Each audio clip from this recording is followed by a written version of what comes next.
Before the glove, before the moonwalk, before the name Michael Jackson echoed across every corner of the planet, there was a sound, a voice, not polished, not manufactured, but raw. When I had you to myself, didn't want you around. Those pretty faces always make you. It was unexplainable, and it came from a child in a place the world wasn't even looking. Gary, Indiana, a steel town, smoke in the air, factories roaring day and night, dreams buried under survival. Inside a small house on Jackson Street lived a family of 9. No money, no connections, no guarantees, just discipline, pressure, and a father who refused to let his son fail. 5 boys would walk into history, but only one would change it forever. And the world almost missed him, because at first, he wasn't even the lead. He was just watching. To understand the rise of the Jackson 5, you'd have to understand the environment that created it. Gary, Indiana, in the early 1960s wasn't a place for dreams. It was a place for work. Steel mills dominated the skyline and the lives of the people who lived there. Men woke up before the sun, came home after dark, and did it all again the next day. One of those men was Joseph Jackson. Joe wasn't soft by far. He wasn't nurturing. He was focused, because life had already taught him a lesson. If you don't make it, you get left behind. In raising those kids, I raised them close. They was able to entertain each other, and I thought that was good. They didn't have to go out there in the streets. They wasn't locked up like some of the other people or robbing people. They never did none of that stuff. He had once chased music himself, performing with a local group, hoping for a break that never came. So when he looked at his sons, he didn't just see children. He saw opportunity. He saw a second chance. Inside that small home, space was limited. Privacy didn't exist. 9 people, 2 bedrooms. Every sound carried, every mistake was heard, and every correction was immediate. The original group wasn't built around Michael. It was built around the older brothers, Jackie, Tito, and Jermaine. They were the foundation. Tito on the guitar, Jermaine on the bass, Jackie holding structure together. They practiced constantly, trying to sound like the groups they admired, trying to become something. Baby, I need your loving. Baby, I need your loving. I really need your. And then there went that boy, Michael, 5 years old, too young to be taken serious, too small to be considered part of the act, but always there, watching, listening, and observing everything. And then one day, he sang. Not loud, not to impress anyone, just naturally. But what came out stopped the room cold, because it didn't sound like a child. It sounded like an experience, like pain, like soul. You and I must make a pact. Joe didn't smile. He didn't celebrate. He studied. And in that moment, he made a decision that would change music forever. Michael would be the lead of the Jackson 5. From that point forward, the Jackson household transformed. Rehearsals became mandatory, daily, relentless, and precise.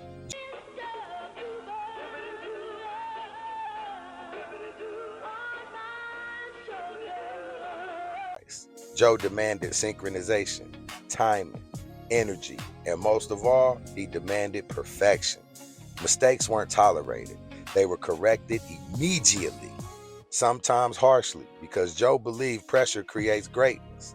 I was trying. He's singing out of tune, throwing everything off. You don't listen! Marlon, outside. Go. Get a switch. I was doing it honest. I was. I was doing okay. Hey, I want every step. You understand me? Every step, every note, every step. Often would he beat you? Too much. Would he only use a belt? Would you cry if Joseph died? What did Michael say after he asked you that question? He said he don't know if he would or he wouldn't. And he wasn't building a group, he was building a legacy.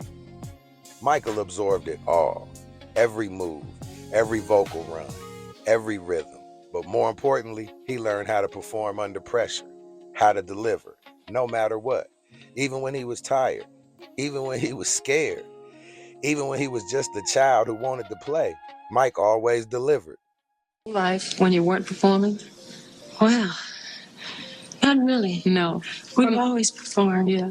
The Jackson 5 didn't start in arenas. They started anywhere that would let them perform. Small clubs, local talent shows, and eventually the Chitlin Circuit. They all know about that good Chitlin Circuit, don't they? A network of venues across America where black performers could perform during segregation. They weren't easy crowds. They were tough, unforgiving. And if you weren't good, they let you know immediately. But the Jackson 5 didn't just survive. They thrived. Because Michael, that boy was different. He just didn't sing.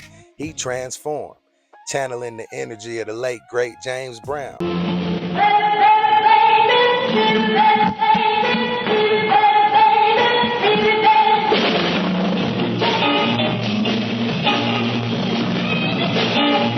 With movements sharper than most adults, with emotion deeper than the most singers twice his age.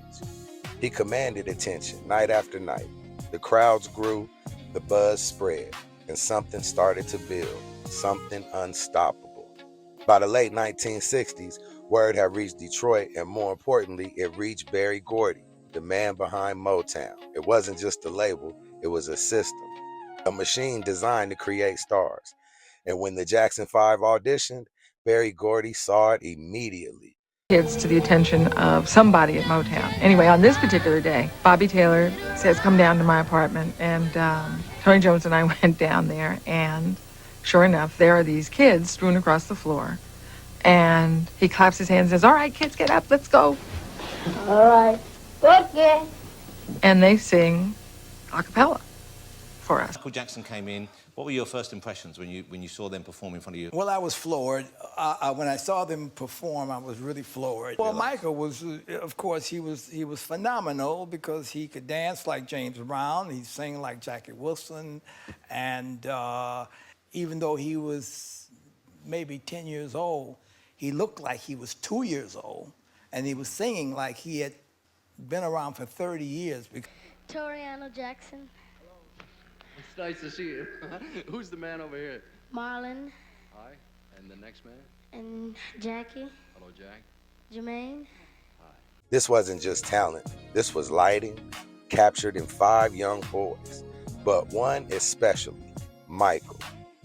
They were signed, moved to Detroit, placed under development, polished, refined, and rebuilt for the world stage.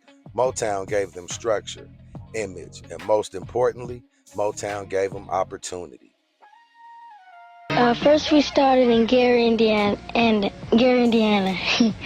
So we just started listening to the radio. And so we just got together. Then we sang country songs. Then came the explosion. I Want You Back was released in 1969. It didn't climb the charts. It dominated the charts. Number 1, I Want You Back was. Then came ABC, you feel me? Another number 1. ABC, easy as 1, 2, 3, all simple as do, re, mi. Then The Love You Saved they put out, another number 1.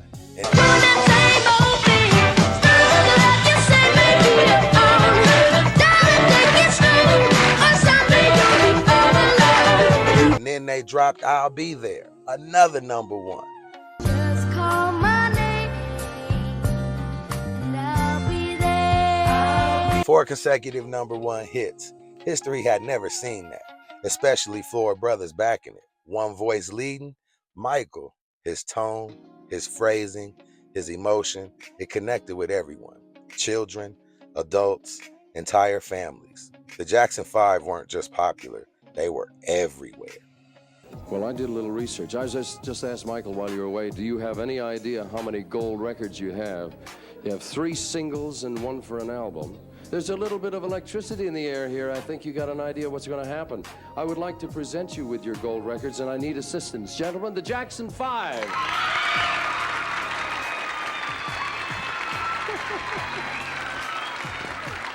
was huge. I mean, the kids loved him. And that little squeaky voiced lead singer they had, they thought he was special. He turned out to be very special. That was little Michael. With respect to the Jackson 5, it was immediate that Berry Gordy took the lead creatively for their records and put together a group of producers that he called the corporation. The corporation was this little task force I put together to write and produce for the Jackson 5. The reaction was instant and overwhelming. Crowds screamingly uncontrollably. Fans fainting. Security was overwhelmed. It was compared to the Beatles at their peak. But this felt different because this wasn't just music. This was representation. This was 5 young black brothers breaking barriers. They was also dominating charts, and they became global icons. Michael stood dead in the center of it, smiling, performing, delivering every night.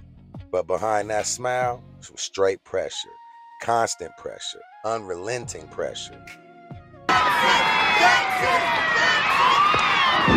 Are you okay? Fame came fast, too fast.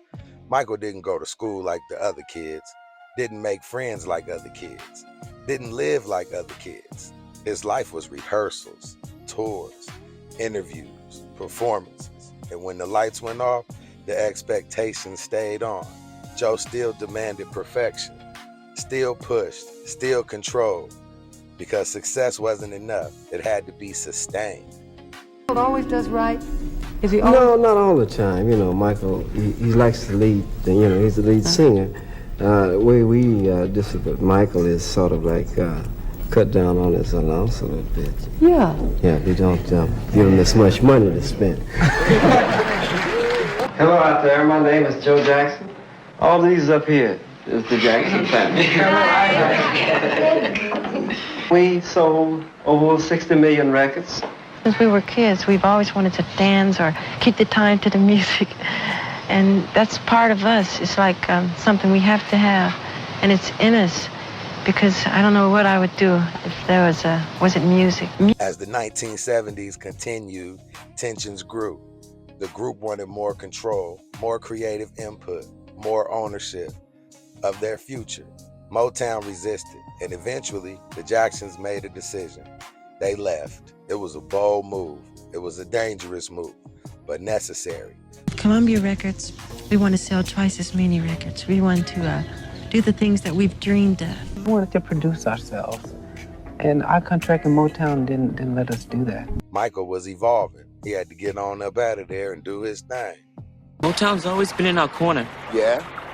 You should be writing your own songs, producing your own records. You know just as much about the record business as anybody over there at Motown. Motown's taught us the business. They trained us. You knew the business before Motown. You were ready. Even while part of the group, Michael was becoming something else. A solo artist, a global force, a once-in-a-generation talent. And the idea of being separated from them, does that hurt?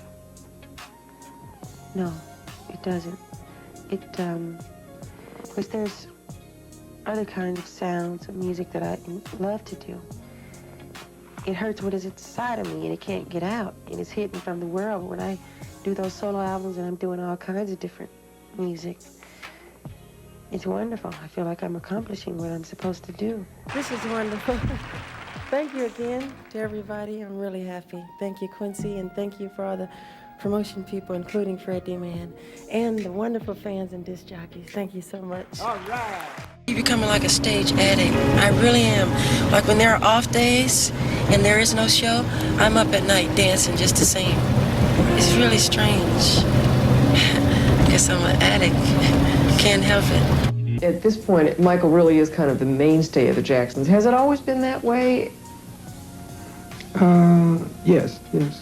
Michael has always been sort of the star. Yeah, he's been highlighted the most because he's the lead singer and he's up front, you know. Danced so much and has so much energy. The foundation built in Gary, the discipline, the grind, the pressure, it all led here because before he became the king of pop, he was a child forged in fire. Michael is quiet now. When he was younger, he wasn't that quiet. But I don't know. I think the stage might have done that to him. Because wherever he go, everybody's coming out to see Michael Jackson, you know, want to look at him and see what he looks like. And he said he feels like an animal in a cage. I do all the time. Do you? Well, I shouldn't say all the time, but I'm most comfortable on stage than any place in the world. Being around, you know, everyday people and stuff, I feel strange. I do. 5 brothers, 1 dream, 1 voice that changed everything. From Gary, Indiana to the world stage, the Jackson 5 didn't just make music, they made history. And at the center of it all was a little boy who never got to be one, but gave the world something far more greater than anybody else could. Magic.